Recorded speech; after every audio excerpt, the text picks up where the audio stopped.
আগামী ত্রয়োদশ জাতীয় সংসদ নির্বাচনে নারায়ণগঞ্জ ৫ আসনে প্রার্থিতা থেকে সরে দাঁড়িয়েছেন বিএনপির মনোনীত প্রার্থী মোহাম্মদ মাসুদুজ্জামান মাসুদ।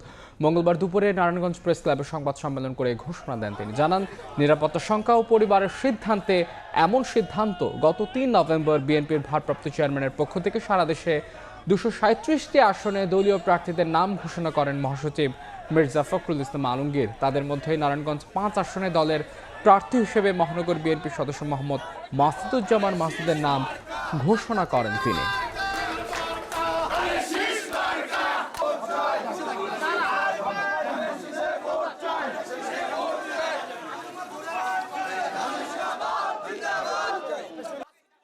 আমরা একজন সামাজিক ব্যক্তিত্ব, ধরেন আমি একজন ক্রীড়া সংগঠক বা ধরেন আমি একজন ব্যবসায়ী, সবার আগে কিন্তু পরিবার এবং নিরাপত্তা। এই কিছুদিনের ঘটনা, কিছুদিনের পরিবেশে পরিবারের সদস্যরা অত্যন্ত ব্যথিত এবং তারা ভীত। দলের ভারপ্রাপ্ত চেয়ারম্যান জনাব তারেক রহমানের প্রতি আমি কৃতজ্ঞ যে উনি আমাকে এই সম্মান দিয়েছিলেন, কিন্তু আমি এই সম্মান ধরে রাখতে পারলাম না, বিধায় আমি ক্ষমা প্রার্থী।